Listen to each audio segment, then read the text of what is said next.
Online friends हम सब के ऑनलाइन फ्रेंड्स हैं। इंस्टाग्राम, फेसबुक जैसे ऐप के थ्रू हम हमसे कई दूर रहने वालों के साथ रिलेशन बना लेते हैं और कभी कभी तो ये दोस्ती इतनी ज्यादा गहरी हो जाती है कि हमें उनसे रियल लाइफ में मिलने का बहुत मन करता है और कभी कभार तो हम मिलने चले भी जाते हैं। यही सेम चीज कोरिया की रहने वाली एक 14 साल की बच्ची के साथ हुई थी एंड वो अपने ऑनलाइन फ्रेंड से मिलने उसके घर गई थी, लेकिन वो उसकी सबसे बड़ी गलती होने वाली थी क्योंकि उस एक गलती की वजह से उसकी जिंदगी नरक में बदलने वाली थी। आखिर उस बच्चे के साथ ऐसा क्या हुआ वो आज हम इस वीडियो में डिस्कस करने वाले हैं। तो चलिए चलते हैं वीडियो की तरफ। मेरा नाम है मोहित हुड्डा और आप देख रहे हैं ट्रू साइड। 이 여학생들은 정신적인 고통을 이기지 못해 자살을 기도하거나 육체적 후유증으로 산부인과 치료를 받고 इस कहानी की शुरुआत होती है 2003 से।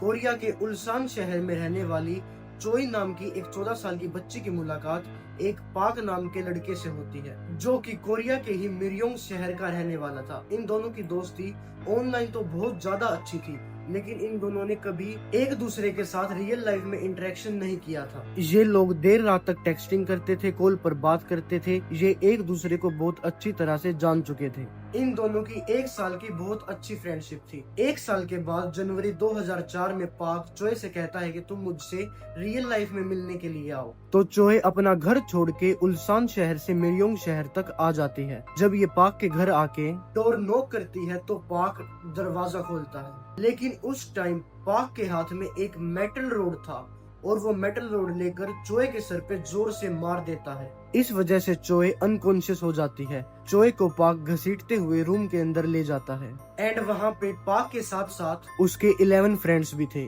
इन सब ने मिलकर 1 बाय 1 चोए के साथ रेप करा एंड ये सब करते हुए ये सब चीजों को उन लोगों ने रिकॉर्ड भी करा। और ये रिकॉर्ड क्यों करा पता है? Just to blackmail her in the future. उन्होंने सोचा था कि वो इस चीज का यूज करके फ्यूचर में भी चोई को ब्लैकमेल करा करेंगे और उसका यूज करा करेंगे। और ये चीज ऐसे ही चलती रही। चोई के साथ बहुत ही ज्यादा बैडली रेप करा जाता है। तब वो चोई को उस रूम से भगा देते हैं। बेचारी चोई को कुछ समझ नहीं आ रहा था क्योंकि वो सिर्फ एक 14 साल की बच्ची थी। चोए के साथ अब आगे क्या होने वाला था उसको इस बारे में कोई आइडिया तक नहीं था। इसके बाद जब चोए वापस अपने घर जाती है तब वो किसी को इस बारे में बताने लायक तक नहीं थी क्योंकि चोए के डैड बहुत ही ज्यादा पिया करते थे। इस वजह से चोए की मोम और उसके डैड के बीच में बहुत ज्यादा झगड़ा हुआ करता था। एक दिन चोए की माँ उसके पति से तंग आके घर छोड़ के भाग गई। अब चोए अपने डैड के साथ रहा करती थी। उसके डैड हर रोज पीकर आया करते थे और चोए के साथ फिजिकल वायलेंस करा करते थे। इस वजह से चोए को अब किसी पर भरोसा नहीं रहा था। चोए अब अंदर से टूट चुकी थी, वो मेंटली डिस्टर्ब थी। ये लोग उस वीडियो का यूज करके उसको हर रोज ब्लैकमेल करा करते थे, उससे पैसे एक्सट्रैक्ट करा करते थे और उससे अनसेंट चीजें करने पर मजबूर करते थे, जैसे कि पब्लिक वॉशरूम लीक करना और भी बहुत कुछ। आप सोच सकते हो कि एक 14 साल की बच्ची के साथ ये सब हो रहा था और चोए को वो लोग हर रोज बुलाया करते थे ताकि वो उसके साथ गलत व्यवहार कर सके। एंड ये लोग चोए के साथ पब्लिक वॉशरूम्स में, स्कूल बसेस में, प्लेग्राउंड में फिजिकल हुआ करते थे एंड इन सब चीजों को वो लोग रिकॉर्ड करते थे। इस वजह से वो लोग इन चीजों को रिकॉर्ड करना शुरू कर देते। ऐसे करते करते चोए के साथ बहुत बुरा होता है। हद तो तब होती है जब वो लोग चोए को फोर्स करते हैं अपनी कजन और अपनी छोटी बहन को वो उनके पास लेकर आए एंड चोए मजबूरन उनको लेकर भी चली जाती है और उनके साथ भी यही सेम चीज करी जाती है। उनका पहले तो रेप करा जाता है, फिर उनका वीडियो भी रिकॉर्ड करा जाता है और फिर चोए की तरह वो लोग उसे भी, उन दोनों को भी हर रोज ब्लैकमेल करते हैं। और इन सब चीजों से अब चोए थक चुकी थी, उसको कुछ समझ नहीं आ रहा था और इसी वजह से चोए ने स्लीपिंग पिल्स खा के अपनी जान लेने की कोशिश करी, लेकिन लकीली चोए को किसी ने देख लिया और उसको हॉस्पिटल में एडमिट करवाया गया। तो डॉक्टर ने नोटिस करा कि चोए के बॉडी के ऊपर बहुत सारे घाव के निशान हैं। ये सब देख के डॉक्टर ने मेडिकल रिपोर्ट्स बनवाने के लिए बोला और जब डॉक्टर ने वो मेडिकल रिपोर्ट्स देखी तो डॉक्टर दंग रह गए क्योंकि चोए के साथ कुछ 120 लोगों ने रेप करा था और चोए इस सब के बारे में किसी के साथ डिस्कस भी नहीं करती थी। चोए की आंट को ये सब कुछ बताया गया।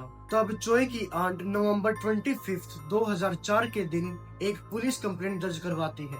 तब चोए की आंट को ये पता भी लगता है कि चोए अकेली नहीं है। चोए के जैसे और 5 लोगों के साथ भी उन गैंग मेंबर्स ने गैंग रेप करा था। एंड ये सब चीजें देखकर चोए और भी ज्यादा डिस्टर्ब हो गई। पुलिस वालों के पास कंप्लेंट तो दर्ज कर दी गई थी, लेकिन जब इन्वेस्टिगेशन चल रही थी तब वो लोग चोए के साथ बहुत ही ज्यादा बैड बिहेव करते हैं। पुलिस वाले उससे डायरेक्ट ये सवाल पूछते हैं कि क्या तुमने उन लोगों को सेड्यूस नहीं करा? सेड्यूस करा होगा तभी तो उन्होंने तुम्हारे साथ इतना ज्यादा गंदा काम करा, और तुम लोगों की वजह से मीरोंग शहर का नाम भी खराब हो रहा है। तुम लोग इस शहर के लिए एक कलंक हो। ये सब चीजें बोल के वो उस लड़की को, चोए को बहुत ही ज्यादा परेशान करता है। चोए बहुत ही ज्यादा डर गई थी और वो एक फीमेल पुलिस की डिमांड करती है, लेकिन फीमेल पुलिस प्रोवाइड नहीं करी जाती। मुजरिमों को आइडेंटिफाई करने के लिए चोए को पुलिस स्टेशन बुलाया जाता है। मुजरिमों को एक कमरे में बैठाया जाता है और उसी कमरे में चोए को भी बैठाया जाता है। चोए से ऐसे ऐसे सवाल डायरेक्ट किए जाते हैं कि क्या उसने तुम्हारे साथ रेप करा है, क्या उसने तुम्हारे साथ रेप करा है, क्या उसने तुम्हारे प्राइवेट पार्ट में ये चीज इंसर्ट करी है। ये सारे अजीबो गरीब सवाल पूछ के वो लोग चोए को मेंटली डिस्टर्ब करते हैं। हद तो तब होती है जब पुलिस वाले चोए की इंफॉर्मेशन मीडिया में लीक कर देते हैं, जिस वजह से मुजरिमों के पेरेंट्स को चोए के बारे में पता लग जाता है और फिर वो चोए के पेरेंट्स के पास जाकर वो लोग पैसे दे के पेटिशन फाइल में साइन करने के लिए मजबूर करते हैं। चोए के डैड को घंटा कुछ फर्क नहीं पड़ता था कि उनकी बेटे के साथ क्या कुछ हो रहा है। चोए के डैड ने मुजरिमों के पेरेंट्स से 50 मिलियन वोन्स लेके चोए से पेटिशन पर साइन करवा लिया, एंड इस वजह से उन लोगों को सजा तक नहीं मिल पाई। चोए 120 लोगों में से 44 लोगों को तो आइडेंटिफाई कर लेती है, लेकिन उनमें से बस 10 लोगों को ही सजा दी जाती है, क्योंकि सब के सब माइनर्स थे। और इस वजह से चोए को ढंग से इंसाफ भी नहीं मिल पाया। एक छोटी सी बच्ची के साथ इतना ज्यादा बुरा हुआ, लेकिन तब भी उसके साथ कोई नहीं था। जो पैसे उन मुजरिमों के पेरेंट्स से लिए थे, उनमें से एक पैसा भी चोए की एजुकेशन, चोए के लाइफस्टाइल चेंज करने में यूज नहीं किया गया।